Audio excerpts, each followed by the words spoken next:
Friends, welcome back to the Ransomed Heart podcast here in the first week of April. John Eldridge and Alan Arnold back in the studio.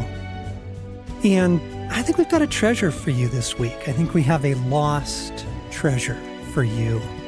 One of the core values of Ransomed Heart, if you were ever to drop by the outpost in our conference room, we have some of our core values up on the wall, mission statement type stuff. And the first one goes like this: to recover the lost treasures of the gospel.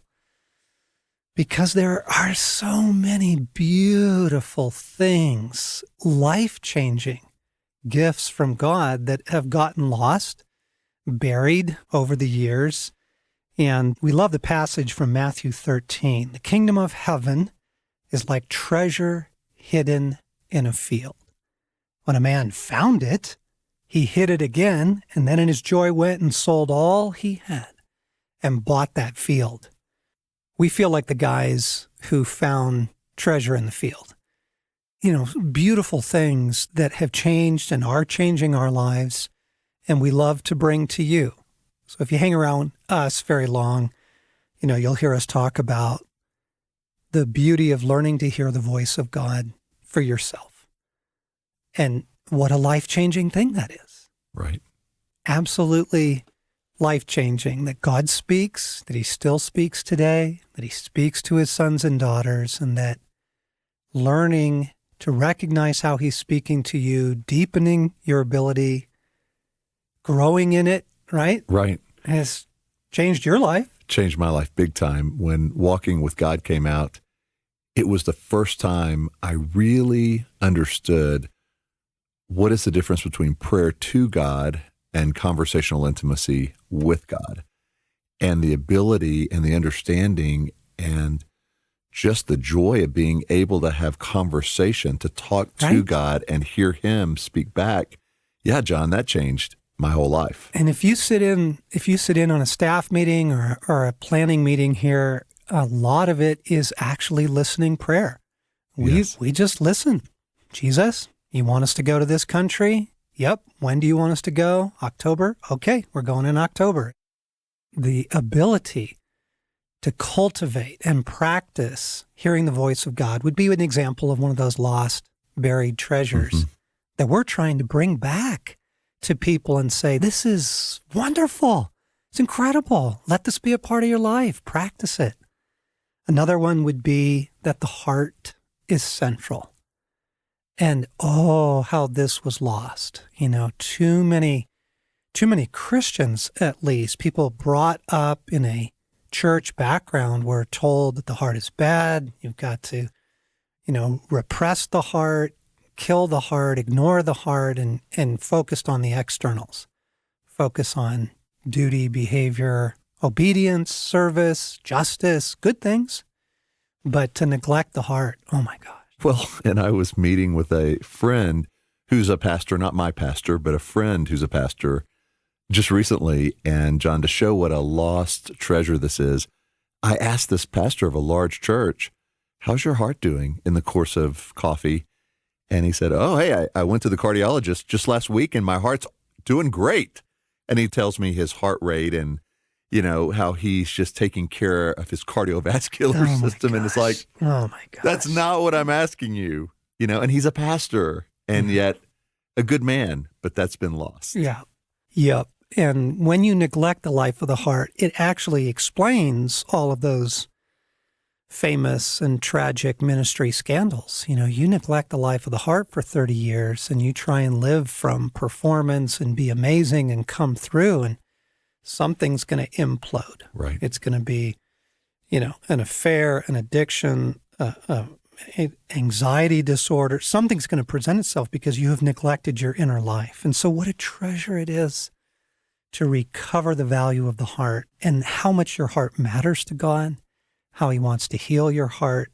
Another one would be directly linked to that would be gender, that you have a masculine heart, you have a feminine heart, that gender is at the level of the soul, and how huge that is for your life. So those would be examples of treasure hidden in a field. We're actually not going to talk about that this week, but by way of introduction, I want to come back to a massive lost treasure that seems to make people uncomfortable even when you bring it up in casual conversation. And this lost treasure is the return of Jesus. And it is amazing. I mean, I will be in the company of fairly mature people, sincere followers of Jesus, who, when I begin to talk about the return of Christ, everybody gets a little twitchy. Yeah. People start feeling, you can see their body language, you can see it on their countenance, And Alan, this is a fascinating thing. Why? Why aren't people thinking about it? Why are they so uncomfortable when somebody brings it up? It provokes a lot in people. Yeah, I was talking to somebody on our team this morning before we came in here, and they asked what we were going to talk about, and so I shared that. And the response was, yeah, like, I love the thought of Jesus returning, and yet my immediate sense sometimes is just not now, not yet. And I mean, this is somebody deep in the message. Right?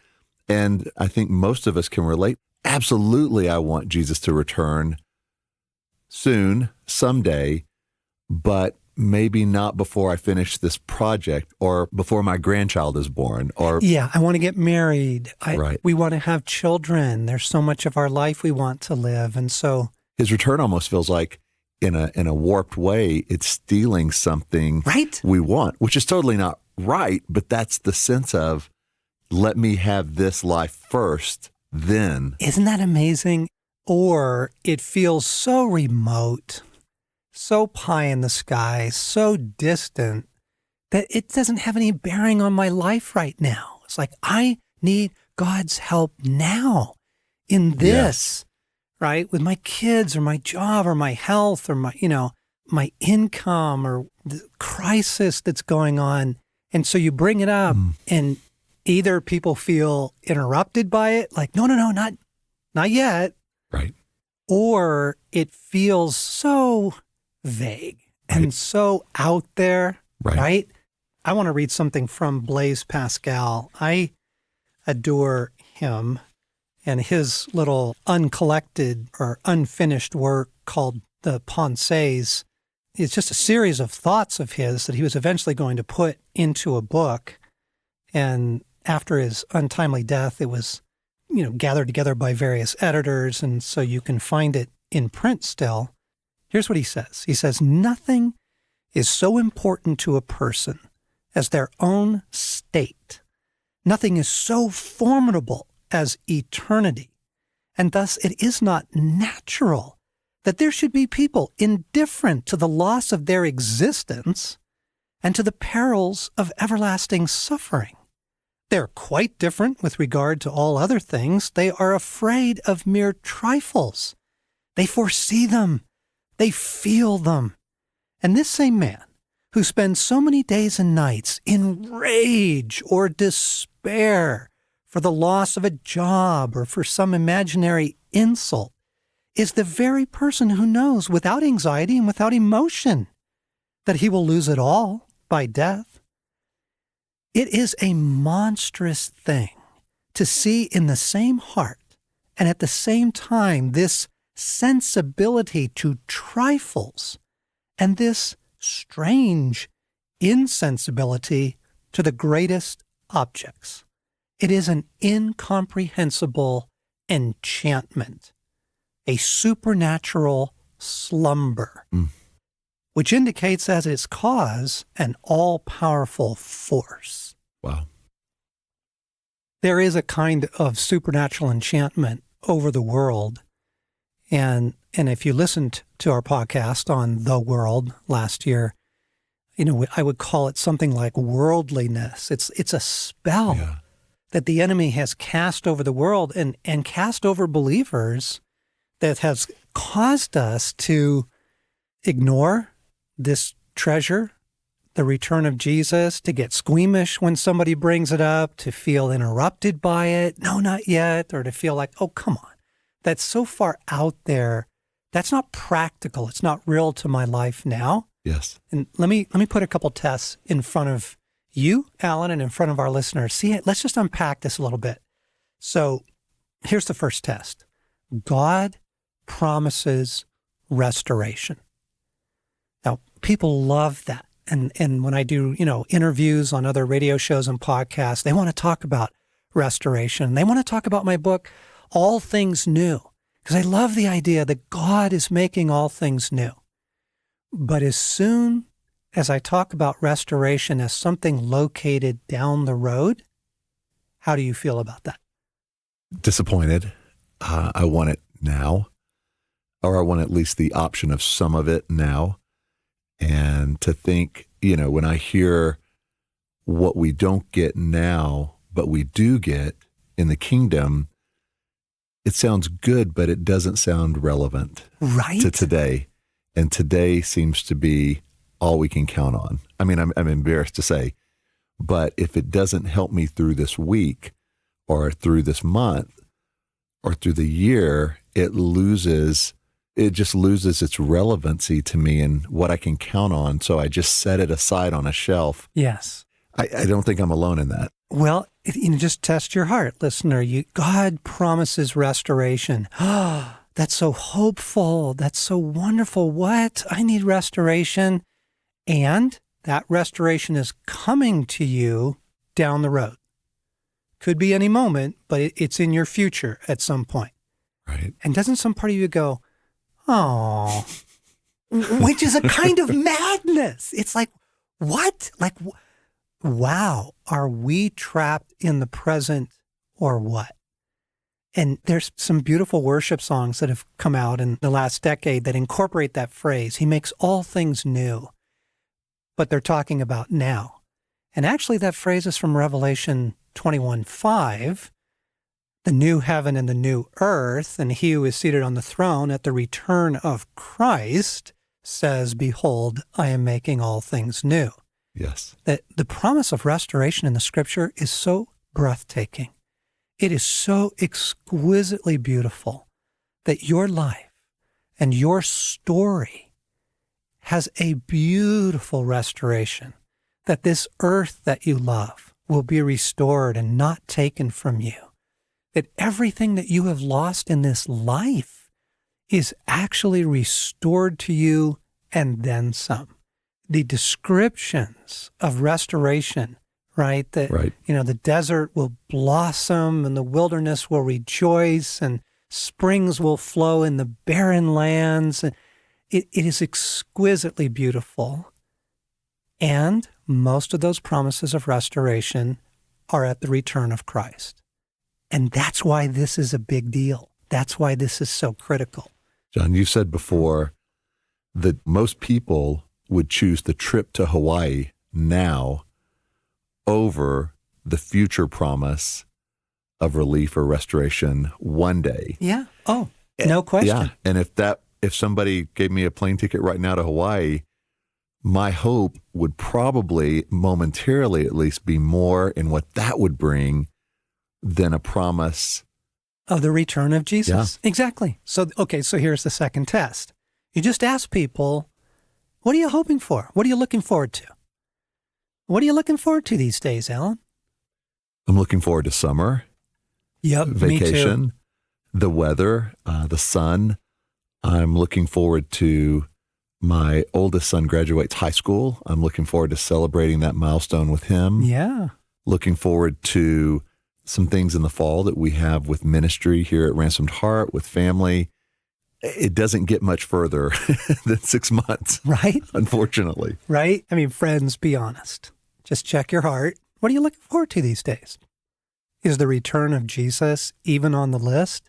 I mean, really? Now, quickly you put it on the list because, oh, well, yeah, of course, absolutely, of course, I love God. I'm absolutely return of Jesus. But really, in the practical, right? I mean, this is Pascal's supernatural slumber, an incomprehensible enchantment. Stacy and I just returned from a family memorial service. If you read my March letter, you heard a little bit about that. And because that's a story precious to in-laws and other people in the family, it's really not my story to tell here, but the loss was tragic and heartbreaking and sudden. And what was astounding to me was about half the people in the room have some genuine faith. They really do. And gratefully, I'm very, very grateful for that. And it was the opportunity to talk about our hope to the people in the room, in the circle, in the relational context that don't have that hope. But what was amazing to me over those several days that we spent in the midst of grief and shock and heartbreak was the idea, but we will see them again, was actually seemed to offer very little comfort. You know, it does catch you. It's a bottom line rescue. It's kind of like the floor of the basement. The building doesn't just drop off into the abyss. There is this baseline. That's right. No. We will see them again. But operationally, in the now, I was just amazed at how little that belief, even among sincere followers of Jesus, how little comfort that actually offers. Again, it feels just like saying, and Christ will return. Oh, right. Yes. One day out there in the distance. And I find that heartbreaking because we're being deprived of a treasure in the field. We're being deprived of something that is so critical to the human heart, so critical to hope, so critical to the promises of restoration, so critical to how you actually do live your life right now, so unbelievably relevant that I suggested to you, I want to do this podcast. I am a big fan of C.S. Lewis and have been for years. I would consider him one of the fathers in my faith. And Lewis wrote this beautiful little essay called The World's Last Night. And he's borrowing a line from a John Donne poem where John Donne asked the question that we're kind of putting in front of you today. John Donne says, what if this present were the world's last night? And then just, what does that do? What does that do for your heart? What's that? What are the implications for how we live? So Lewis, riffing on that, talks about the return of Jesus. And he says, there are many reasons why the modern Christian and even the modern theologian may hesitate to give to the doctrine of Christ's second coming that emphasis which was usually laid on it by our ancestors. And then Lewis goes on to say, yet it seems to me impossible to retain in any recognizable form our belief in the divinity of Christ and in the truth of the Christian revelation while abandoning or even neglecting the promised and threatened return. He shall come again to judge the quick and the dead, says the Apostles' Creed. This same Jesus, said the angels in Acts, and that's Acts 1 to the group of followers watching the ascension of Jesus. This same Jesus, said the angels in Acts, shall so come in like manner as ye have seen him go into heaven. And then Jesus himself said, hereafter, said our Lord himself, by those words inviting crucifixion, you shall see the Son of Man coming in the clouds of heaven. And so Lewis concludes with this thought. He says, if this is not an integral part of the faith once given to the saints, I don't know what is. I think this is so critical. I think it is so wonderful to the human heart. I think if we can just go there, just put down the internal editor for a moment, folks. Just the objections, the concerns, the discomfort, just set it aside for a few moments. And what I want to do is a quick survey of the scripture on the return of Jesus. Let's go back and read it and hear it again for ourselves and just see what this does. Just let it open the windows, let some fresh air into the room, let the sunshine in. So Matthew 25, the parable of the talents. Jesus said again, "It will be like a man going on a journey, who called his servants and entrusted his wealth to them. To one he gave 5 bags of gold, to another 2 bags, and to another 1, each according to his ability. And then he went on his journey. The man who received 5 bags of gold went at once and put his money to work and gained 5 bags more. Also, the one with 2 bags of gold gained 2 more. But the man who had received 1 bag went off, dug a hole, and hid his master's money. After a long time, the master of those servants returned and settled accounts with them." So clearly, Jesus is telling a story about himself. He's the man going on a journey, right? And he's talking about entrusting to us the gifts and opportunities we've been given in this life. But the point, the climax, the focal moment of the parable of the talents is not the talents. The focal point is verse 19. After a long time, the master of those servants returned. Now, this is repeated in the parallel parable of the minas, which is told in the Gospel of Luke, chapter 19. Let's just enjoy the scriptures. Just let them speak for a moment. While they were listening to this, Jesus went on to tell them a parable, because he was near Jerusalem, and the people thought that the kingdom of God was going to appear at once.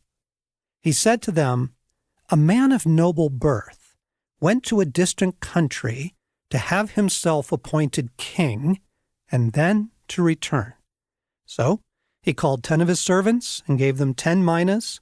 'Put this money to work,' he said, 'until I come back.' But his servants hated him and sent a delegation after him to say, 'We don't want this man to be our king.'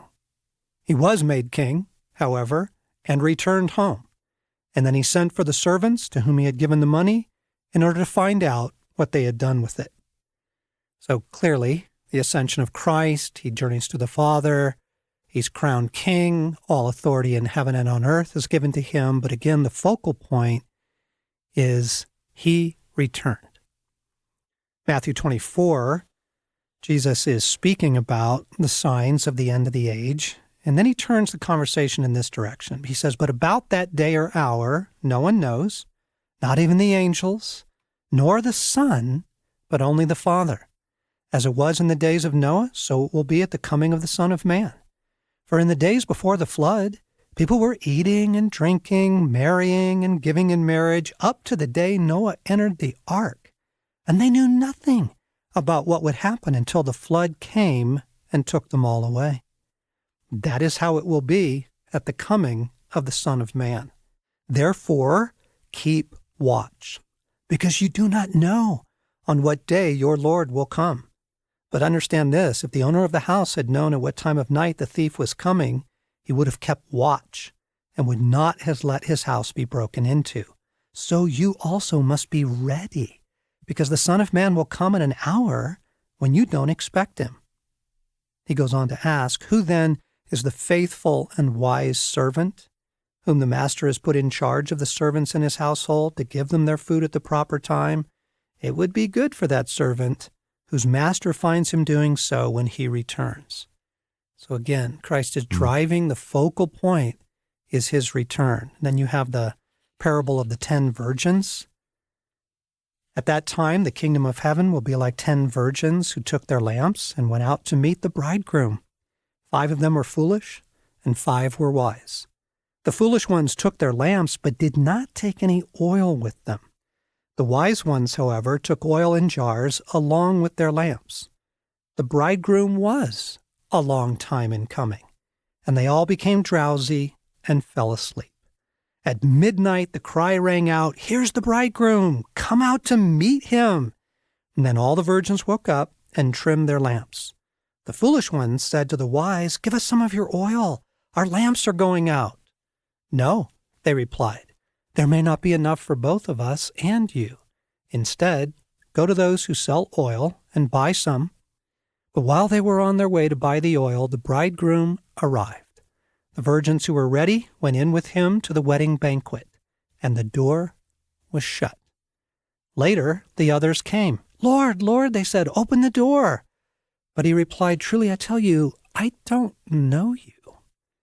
And again, Jesus concludes a fairly sober, exciting, but sober parable to say, therefore, keep watch, because you don't know the day or the hour.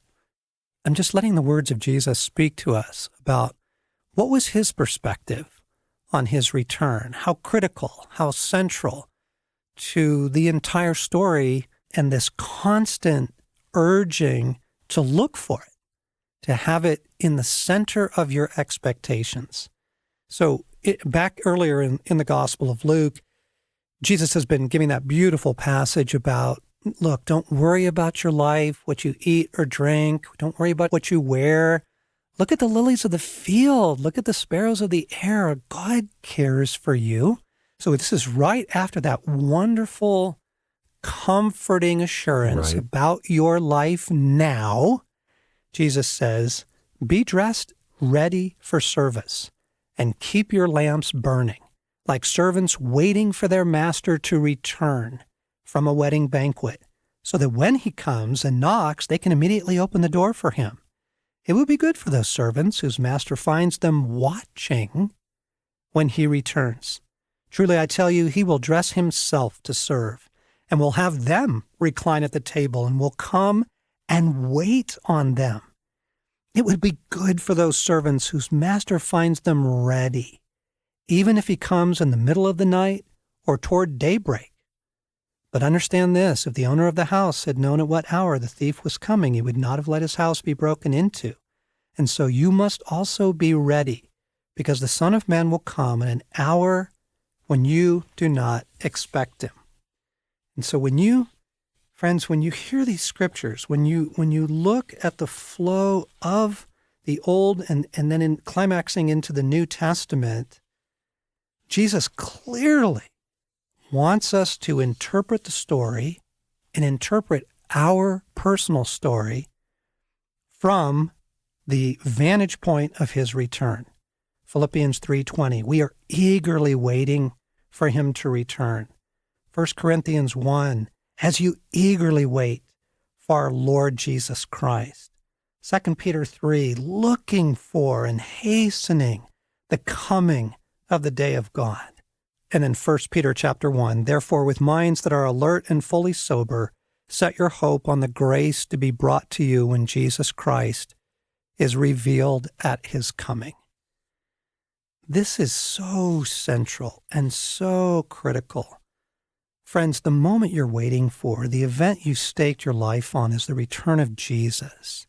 And with that, the renewal of everything. And so through the scriptures, we are urged to look for the return of Jesus, to watch for it, to wait for it eagerly. We're urged to watch and be ready.